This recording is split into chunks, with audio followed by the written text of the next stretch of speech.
Bienvenida y bienvenido. Hoy vamos a analizar a fondo una historia que, la verdad, lo tiene todo.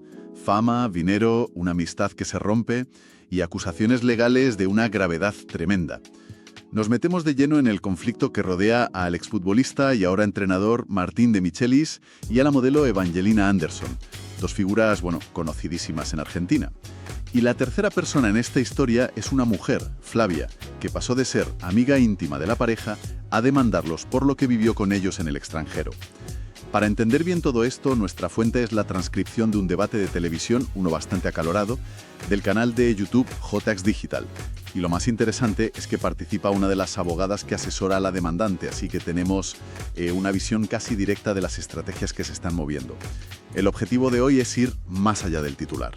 Queremos entender las tácticas legales, cómo chocan esas narrativas personales de traición por un lado y explotación por el otro. ¿Y qué nos dice este caso de las relaciones donde hay tanto desequilibrio de poder? Vale, vamos a desgranar esto.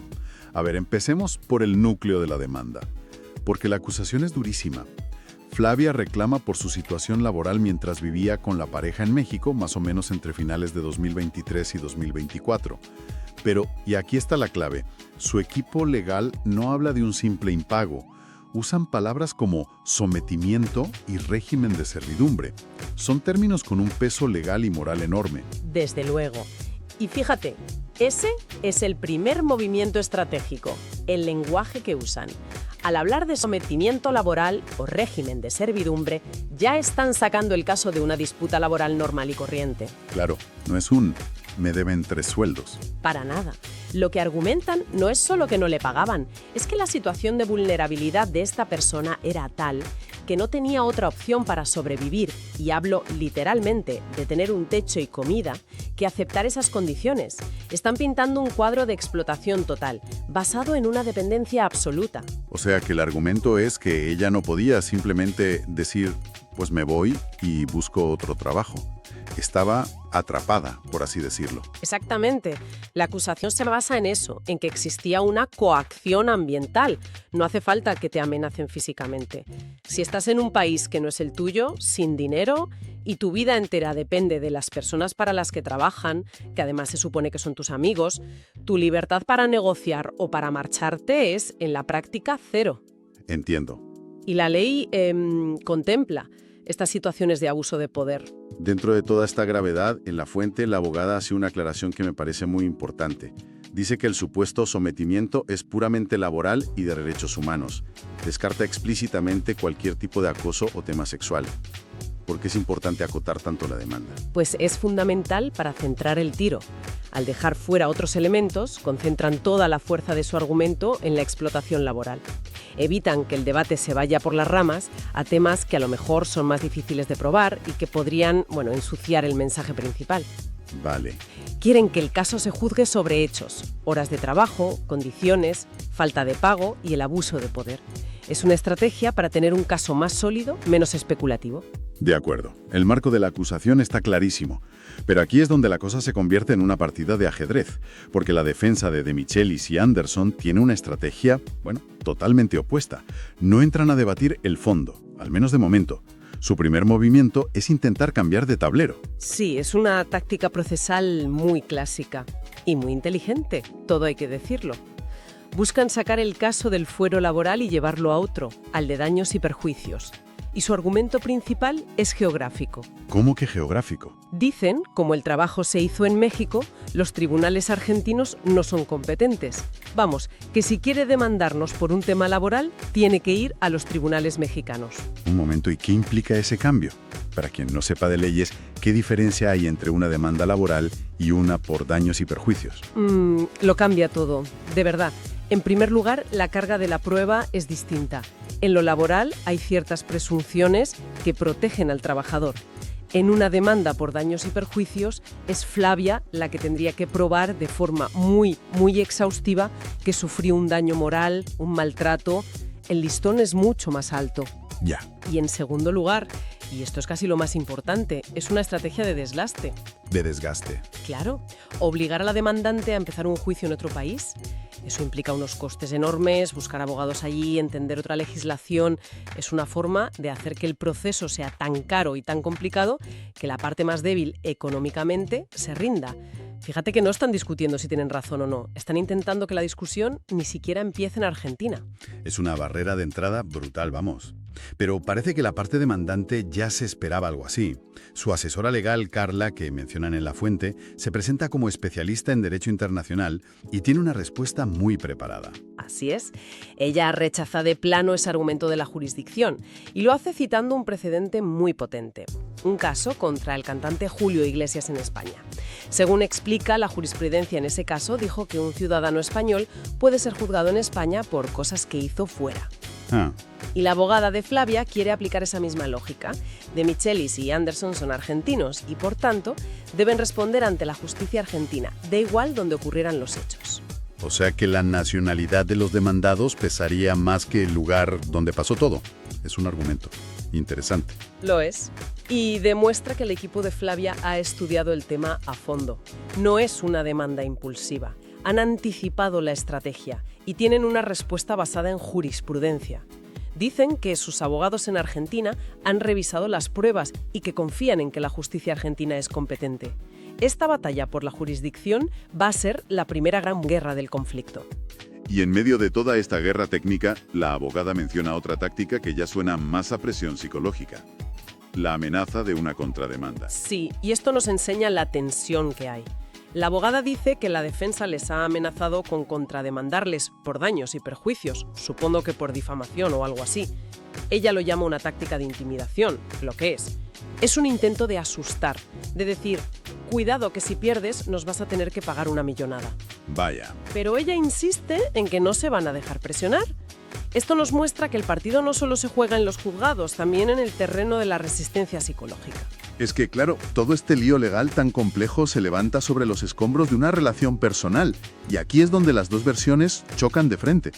La defensa de la pareja no habla de una empleada, habla de una traición de una amiga. Y esa es su principal arma narrativa. Su versión, que se ha filtrado, es que ellos invitaron a Flavia a México como un gesto de generosidad. La frase que se repite es: venid con nosotros y buscamos trabajo. Lo plantean como una ayuda entre amigos, no como un contrato.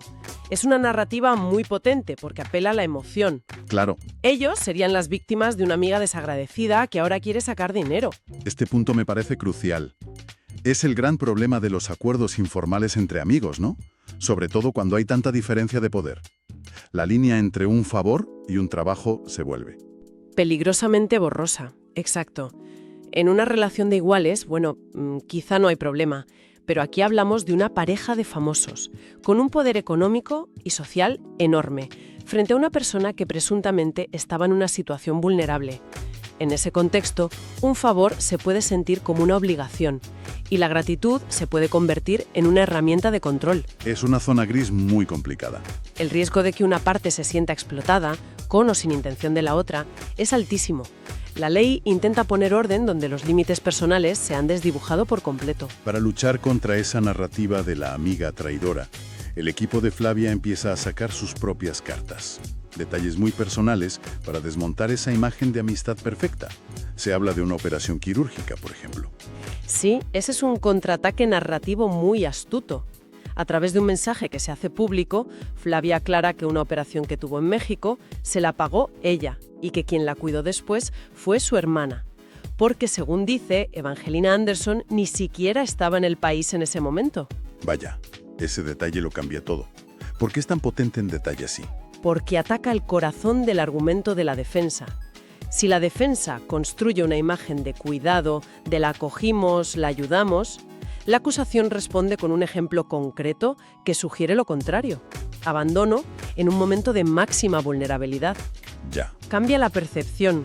La relación ya no parece de cuidado mutuo, sino quizá más transaccional o, como poco, mucho menos cercana de lo que la pareja quiere hacer ver. Es una batalla de detalles íntimos para definir cómo era de verdad su relación. Es fascinante ver cómo cada parte usa lo privado para reforzar su posición legal. Y en el debate de la fuente, para dar un poco de contexto, trazan un paralelismo con otro caso muy mediático en Argentina, el de Wanda Nara. Exacto. Se menciona un caso anterior en el que Wanda Nara fue acusada por unas empleadas que se llevó al extranjero. Denunciaron condiciones irregulares, incluso que les habían retenido la documentación. Al sacar este caso, lo que se sugiere es que lo de Michelis y Anderson podría no ser algo aislado. Y de ahí surge un término que, por lo visto, se ha hecho popular: wandarización. Explícanos un poco qué significa. Bueno, es un neologismo del periodismo del corazón de allí. Se refiere a un supuesto patrón de comportamiento de ciertas figuras públicas muy ricas. El patrón sería llevarse a gente de confianza, a menudo en situación vulnerable, a trabajar para ellas en el extranjero. Todo en un marco de informalidad, claro, aprovechando la dependencia que se crea. Entiendo. Estás en otro país, lejos de tu gente. Eso es, lejos de tu red de apoyo, a veces con problemas de idioma, legales. Entonces, al usar este término, se eleva el caso de Flavia. Ya no es un conflicto privado, es un posible síntoma de un problema social más amplio. Se está diciendo, ojo que esto no es la primera vez que pasa. Precisamente. Amplía el foco y le da una dimensión de denuncia social. Ya no es solo Flavia contra De Michelis. Es un ejemplo de una práctica que podría ser más común de lo que pensamos. Y mediáticamente, eso es muy potente. Claro, porque invita al público a verlo no como un cotilleo, sino como un reflejo de posibles abusos de poder. Justo. Y para reforzar esa idea de lucha contra los poderosos, en la fuente destacan también el perfil de la abogada que asesora a Flavia, Carla. Mencionan que fue la defensora en el caso de Thelma Fardín contra el actor Juan D'Artés por agresión sexual. Un caso que tuvo una repercusión inmensa en toda Latinoamérica. Mencionar ese dato es otra jugada de comunicación estratégica.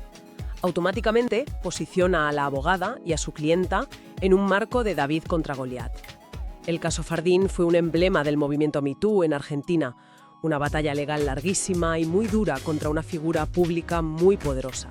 Al trazar ese paralelismo, el mensaje es: esta abogada no se asusta, está dispuesta a llevar luchas quijotescas hasta el final. Le da credibilidad y una pátina de compromiso a la demanda de Flavia. Entonces, si unimos todas las piezas, ¿qué tenemos sobre la mesa? Por un lado, una acusación gravísima de explotación laboral. Por otro, una defensa que lo niega todo y lo enmarca en una traición. Y en medio, una batalla sobre en qué país se tiene que juzgar todo esto. Eso es. Tenemos un conflicto con múltiples capas, que se superponen y se influyen unas a otras. La capa legal, con sus tecnicismos sobre jurisdicción y tipos de demanda. La capa narrativa, donde se lucha por imponer el relato de víctima frente al de amiga traidora. Y la capa social, que lo conecta con un patrón más amplio de posibles abusos. Es un reflejo perfecto de esa zona gris que se crea en las relaciones informales cuando el dinero y la fama entran en la ecuación, ¿no? La confianza se mezcla con la dependencia y los límites se vuelven invisibles, hasta que todo salta por los aires. Y cuando explota, deja al descubierto preguntas muy incómodas. Nos obliga a pensar en las responsabilidades no escritas que tenemos en nuestras relaciones. Cuando una persona, por su estatus, tiene tanto poder sobre la vida de otra, ¿dónde termina el favor y empieza la obligación? ¿En qué momento la gratitud que se espera de alguien se convierte en una jaula invisible? Y la pregunta final, que es la que intentarán resolver los tribunales si el caso avanza, es quizás la más difícil de todas. Sin duda. Es la pregunta de cómo puede la ley, con sus herramientas frías y objetivas, entrar en el espacio íntimo de una relación y distinguir con certeza entre una amistad que simplemente se rompió por un lío de dinero y una relación de explotación que nunca debió existir. En la respuesta a esa pregunta se juega el destino de todos ellos.